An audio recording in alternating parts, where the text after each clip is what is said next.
My name is Olive. I also go by Ivalo or Evilo. I'm an artist and a DJ. I like to make things, so I like to make instruments, games, sculptures, events. I don't know. I just like to make things and build things. I met Lita at school, but I think I've actually met Lita before we started grad school together. I honestly can't remember. If I hadn't met Lita in person, I definitely knew who she was just through like music and DJing. I don't think I've actually met Lita in person before school, but I knew of her. And then when I saw that she was like on the like list of new students, I think there was maybe some sort of like big group chat or like roster or something. And I remember either she hit me up or I hit her up, but I definitely saw her and I was like, oh, we're probably gonna be friends. Yeah, that's how I know Lita. And then we just like embarked on this whole journey making instruments together. This journey was crazy because I don't think we both went into grad school not really knowing that this was even a path that we could take. Like, we're both artists, we're both musicians, and then we both decided to go to school for creative technology. For me personally, I was just like very curious about this like idea. Like I knew I was really into music. I knew I was really into art. I knew I've like taken some coding classes. Like I know I'm interested in technology, but I just didn't know exactly what I could do or like what I could synthesize with it. Oh, also another thing that was like we're circling back to the introduction. I'm a dancer. Like I love to dance and I love to perform. Yeah, I was just really on this journey trying to figure out like how to synthesize all of my interests and passions into one lane. I still haven't figured that out. I still feel like I'm very much like jack of all trades. Like I like to explore a bunch of different lanes. I was just never really interested in like sitting at a computer all the time. Like I really like tactile stuff. Like I like being able to like see it, like feel it, hear it. That was really hard for me. Like I had most of the time I had no idea what was going on. And I think it also helped because Lita and I both were kind of in the same boat. We were like, what the hell is going on? And luckily we had some really good like educators and mentors like David Rios who really helped us like through this journey and then kind of like introduced us to using sound or like instrument making as like kind of a pathway to learn this because I low-key like genuinely didn't understand anything until I applied it to music and sound, which I think kind of led to Lita and I's first project together where we built a MIDI controller. We built this like custom MIDI controller. It's actually in here somewhere. That is made with arcade buttons and a distance sensor, it's called a time of flight sensor. And then I remember we stayed up all night tweaking out on this controller. There was some crazy shit that happened during that time, but I really think fondly about like our experience like building things together. I feel like kind of just like the same ethos that I like to follow that I kind of learned through this process through like creating with Lita is like building technology or like if technology progressed at the same speed of like relationships and friendships, like I feel like that's kind of how I got into electronics. And like some of two like really amazing friends like Mason and Lita, like that all came through building something together. And I feel like that's like what I really got from this journey. Like because their technology now like does not is not moving at that speed. Like it's extractive, it's like exploitative, it's like based on slave labor.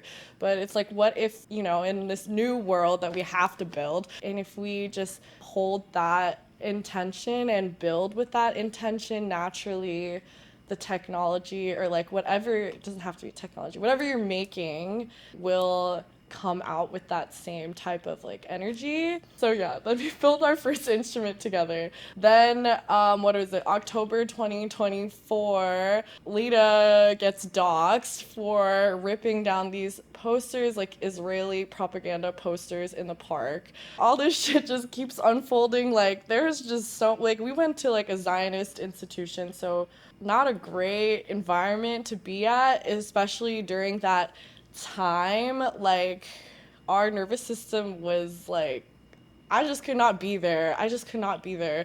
And there were like many people and institutional systems that was making it really hard for us to be there. Quite literally like stopping Lita from even completing her thesis and like everything they were working on.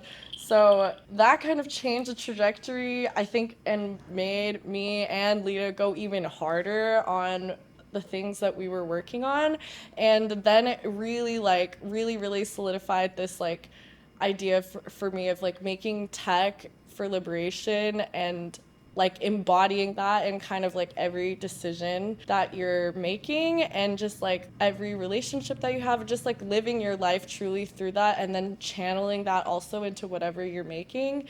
I met Mason because he like filled in for, we took this class called electronic music synthesis because the thing that Lita put me onto was taking classes that were not in our program. She like looked at my schedule. She was like, no, there's like a whole other list of things that we could take. And so we just started taking things in the music tech program. And then that's how we met Mason, because we had this professor who like just got fired in the middle of the year, like, and then Mason was our replacement professor, but then he turned out to be the GOAT and then introduced us to so many things and was like so patient with us and really helped us build our instruments. Like literally couldn't have done anything without him. But anyway, I remember the first class that we had, he brought his homemade drum machine. And at that point, I was like happy to see some machine that's just like so him. Like it's just like full of personality and like, I don't know, I thought that was really special and that really inspired both of us to like try making it. And yeah, some people believed in us, some people didn't believe in us. Ultimately, we did it. I remember like the second like she had this idea, she was like, oh my god, what we're making is a sonic liberation device. And I remember being gagged because I was like, oh my god, I didn't even know you could sum it up. It's using sound and technology and sound device that is used or made with the intention of collective liberation. And there's like many avenues and roles. I feel like there's just many lanes that we can all move towards that will liberate us, you know? And I feel like when we were building this, I kind of felt like Lita's like Palestine drum liberator and Serenity Synth are like kind of like yin and yang. Like they both were needed. Like in that time, like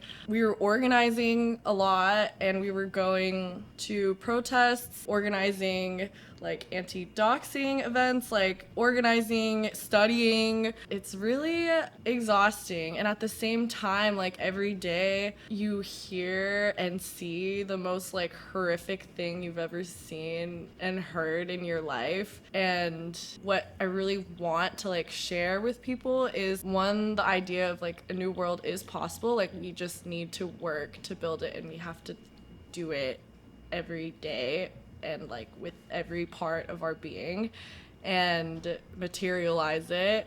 And the other thing is like sharing. Like this machine basically has like inputs and outputs, so it can process audio and send audio out. And like my dream is like I want to show people how to build these instruments themselves, how to build these devices like with whatever intention that they feel like really strongly about, that is moving us towards like some sort of collective liberation, and like basically like have all these machines like send messages and like learn from each other, kind of like a network of people. It's kind of like going back to that same idea of like technology moving at the same speed as human relationships and like moving away from extractivism and like using sound and like sonic devices for the good of the people, and through its design it's meant to, like, there's no tuning system at all, and it will cycle through like all of the frequencies. So in that way it's kind of like these oppositions existing, like chaos and like disorder, like aggression, like things very like sonically uncomfortable. And like the idea is like you have to move through that, you know, to get to whatever like serenity is, or like finding serenity within all of this like fucked up shit, coming to terms with it, but also moving through it, and like knowing that nothing is ever permanent, like it's always evolving. And that's like with this instrument, like because of the way that delays are built and like the randomized sequencer, and there's no presets or anything, there's no way to save anything, like everything is ephemeral, like it's only gonna ever happen once, like you can't make the same sound again. Like it goes from like micro to macro of like what it means to embody liberation through sound. Like I feel like the Palestine Drum Liberator is very clear, and it's like it's protest, like drums were always used for protest. We're speaking up, we're going out to protest, we're like that's the outside. And then Serenity I feel like is like the inside, like all the internal work that we need to do to like undo and unlearn and relearn to be able to show up every day, so we can show up for that. And like yeah, that's how I feel like the connection to sonic liberation devices is. And also like all the research and everything that we've been doing and living through while creating these instruments, like all of that energy is like built inside. And I feel like that's what's really important. Like the main thing about sonic liberation devices is like the intention behind the technology. I want people to feel empowered and not hopeless. Like it's really refreshing, like to me also, to know that even SLDs as a movement exists, because every fucking day we see things, we hear things about the absolute worst things, like humanly possible. It's hard to see that and not, you know, feel like we're totally fucked and what the fuck is wrong with everyone and the world, and then low-key feel like you have no power in that, and that like I don't feel like giving up now, but there has been a point where I'm like, is this anything even worth it? Like how the fuck can we do anything? Like how can we fight against something so big and vast? Like doesn't make any sense.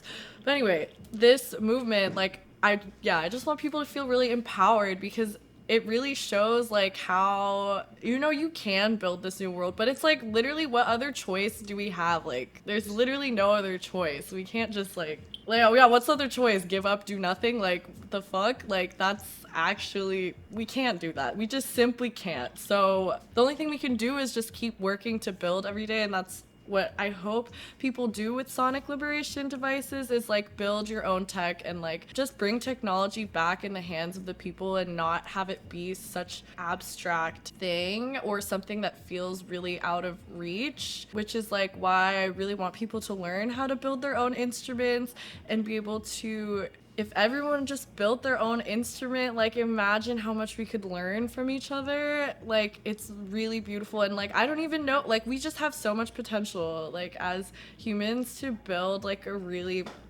like the world that we want, that is like based off of care and like love and like yeah, just care and love. And like we just have to work really hard to get there. And I feel like that's what I want this movement to be, like sonic liberation devices is just kind of just like, no, we can do it. Like we can do it. We don't have to like succumb to like Google or like these companies that are simultaneously like harvesting our data and also like killing people and destroying the planet. Like we don't have to do that. And I feel like this is just like an avenue that people can feel empowered, because I really feel like even before making these machines, like technology just felt so out of reach for me. And learning, hearing all of this like fucked up destruction and feeling like, okay, we actually can't do anything about it, because I'm like, how do I even build something like that? Or like, what can I